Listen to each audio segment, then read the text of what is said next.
Y arrancamos la entrevista de esta noche. Tenemos como invitado al señor Daniel Arroyo, que fue viceministro de Alicia Kirchner en el área de desarrollo social durante toda la era de Néstor, el primer gobierno.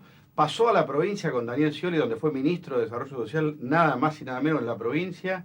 Después te quedaste medio afuera de todos ellos y ahora estás trabajando con el equipo de Sergio Massa. Exactamente, en el Frente Renovador, coordinando el área social, sí. Un gusto, en serio. ¿Cómo andás? ¿Bien? Muy bien, todo muy bien. Daniel, la verdad que es uno de los tipos que más sabe sobre la pobreza en la Argentina y la verdad que ha hecho un laburo muy interesante.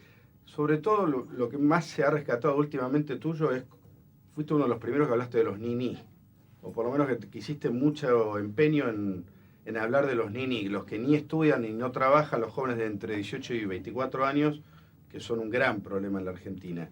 Antes de hablarme de eso, en términos generales, ¿vos cómo se explica la pobreza en la Argentina, teniendo en cuenta que es un país que nos dijeron toda la vida que tenía todos los climas, todas las posibilidades, que era un país recontra rico? Es un país claramente rico, es un país que tiene recursos naturales, que tiene poca población, pero yo creo que tiene tres problemas básicos que explican la pobreza. Uno, tiene un problema de infraestructura. 25% de la gente en Argentina no tiene piso material, no tiene servicios básicos, no tiene lo mínimo. O sea, vive más parecido al siglo XIX que al siglo XXI. Aún con crecimiento, aún con 800.000 viviendas que se construyeron en los últimos 10 años, hay un problema de infraestructura básica. Ser pobre es no tener los servicios mínimos. Dos, hay un problema de trabajo. Claro, el 32% de la gente que trabaja está en el sector informal. No tiene obra social, no tiene jubilación, no tiene vacaciones pagas, no sabe qué va a hacer de su vida. La Argentina tiene como un mercado laboral de dos velocidades. Unos que trabajan con todo lo que viene con el trabajo, sí, y el otro de manera precaria.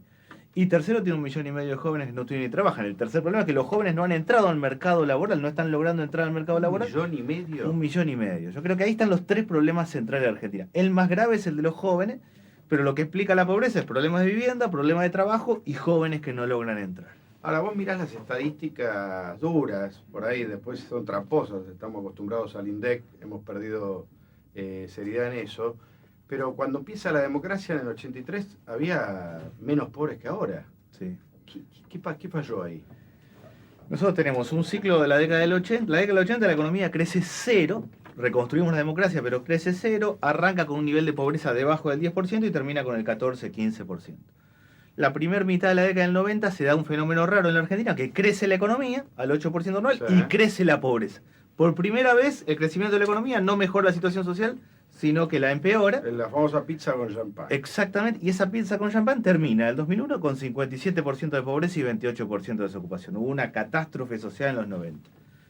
Esta última década es una década partida. Mejora mucho la cosa hasta el 2008, comienzo del 2009. Baja la pobreza, la desocupación, la informalidad económica. Se traba en los últimos años, claramente, y empieza a empeorar, a mi modo de ver, en los últimos 2 años. A los problemas sociales generales, esto que yo marqué, se le agregan tres cuestiones para mí. La inflación, que golpea a todos, pero más al que hace changa, que no tiene un ingreso fijo, que no tiene la cabeza mensualizada. El que tiene un plan social sabe al menos que el día 10 cobra tanto. El que hace changa está complicado, y hoy el que hace changas le entra menos, tiene menos changas de construcción y textil, porque hay menos movimiento, y está sobreendeudado. Toma crédito con fotocopia del DNI al 90 o al 100% anual. Al problema de la inflación yo creo que se le agrega el tema de la venta de droga, crece fuertemente la venta de droga en los grandes centros urbanos, entonces el pibe que labura engancha una changuita, cuando vuelve al barrio gana menos que el que vende droga o el que está vinculado a otra actividad, y creo que en los últimos años el tema del acceso a armas, la facilidad de acceso a armas genera como un cóctel complicado. Qué linda la Argentina, ¿eh? Bueno, hacia ahí estamos yendo. Pero bueno, hay que hacer el diagnóstico, si no, no se soluciona. Te marcaba lo de la democracia porque me pregunto cuánto de todo esto se puede resolver con la política. O por lo menos con la clase de dirigentes políticos que tenemos hoy. A mí me parece que tenemos la obligación de resolverlo con la política y tenemos la clase dirigente que tenemos. O sea, a mi impresión es que hay un tema de que hay que encarar otras políticas sociales. O sea, uno podría dividir los problemas sociales en dos. Los problemas de primera generación de hambre, eso sí ha mejorado objetivamente en la Argentina, no estamos en la hiperinflación ni en el 2001. Y los problemas de segunda generación, que es 40% de deserción escolar, trabajo informal, adicciones, jóvenes que no estudian y trabajan. A esto hay que encarar otras acciones. Yo no creo que sea un problema de si la clase política es más buena o menos buena, sino de qué políticas se encaran. Me parece a mí, por ejemplo, que hay que encarar el derecho al primer empleo. La empresa que toma un joven tiene que tener una deducción impositiva, tenemos que lograr que los jóvenes tengan una primera experiencia laboral. o ir al sistema dual en la escuela secundaria. Que los 2 últimos años un pibe de la escuela secundaria pueda hacer pasantías para poder ya entrar al mundo laboral, o, creo yo, una unidad especial de combate a la venta de droga por fuera de la Fuerza de Seguridad para cortar la venta de droga, para que no sea que le convenga a una familia por una cocina de Paco, sino trabajar. A mí me parece que hay que encarar como otras políticas. Claro. Ahora, ¿cuánto? Yo te escucho y digo, son todas soluciones que no parecen tan complicadas, por lo menos estas que vos señalas. Me pregunto cuánto les preocupa. Vos trabajaste con Kirchner, trabajaste con Scioli y no se implementaron esas cosas. Y supongo que ya estas ideas las tenías. ¿Por qué no se llevan a la práctica? A mí me parece que hay como, por un lado se ha politizado mucho la política social, se ha partidizado mucho en los últimos tiempos, y entonces, para mí la primera etapa del gobierno de Kirchner, claramente había una preocupación por mejorar la situación social, se aumentaba la transferencia de dinero. En la segunda etapa, cuando a través de subsidios. A través de subsidios. Hoy, solo eso. La política social hoy son 43.000 millones de pesos. De esos 43.000, 38.000 millones de pesos es dinero directo a las personas. Asignación por hijo y otros programas. Eso marcó una buena base, pero en los últimos años me parece que se partidizó en exceso. Se construyó desde las áreas sociales un mecanismo de tratar de generar adeptos y no de encarar otros cambios. Claro. Yo creo que ahí hay una parte importante que explica que no se esté haciendo. Y lo segundo es que creo que hay un diagnóstico equivocado. Yo creo que el gobierno tiene un diagnóstico social equivocado.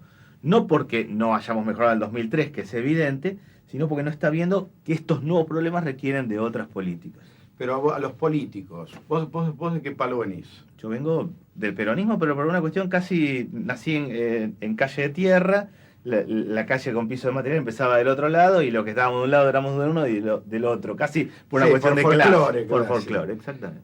Pero digo, militás políticamente desde sí, siempre. Sí. Al político en general, o por lo menos a los que llegan, porque en realidad uno conoce o llegan a gobernar los tipos que llegan, no son la media de la política, sino son los que llegan. ¿Les interesa que haya menos pobres? ¿No les interesa? ¿Les da lo mismo? ¿Solo quieren poder? ¿Tienen más vocación de poder que de servicio o no? Me parece que en general subvaloran el problema social. La política en general tiene vocación de poder, es el arte de discutir y de pelear a ver cómo llego y de interactuar con determinados actores, y a lo social, creo que hay como una especie de resignación en general en la clase política con la idea de pobre subo siempre. Y finalmente lo puedo mejorar un poquito. No hay tanto en general un ethos transformador, es decir, esto lo tenemos que dar vuelta en serio. Yo creo que está ahí. Mi impresión es que, digo, yo tengo como dos miradas de la política. Una es el arte del estar, es decir, quienes tienen poder y les repartimos. El primer gabinete de Menem fue el ministro de Economía de Bungibor, el de Educación, alguien vinculado a la Iglesia, el del Ministerio de Trabajo, alguien de la CGT, como decir, reconozcamos quienes tienen poder y acordemos un poquito. En general yo creo que la política va por ahí.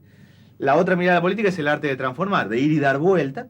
Me parece a mí que Kirchner tenía esa cabeza de transformar. Creo que luego se abortó ese proceso.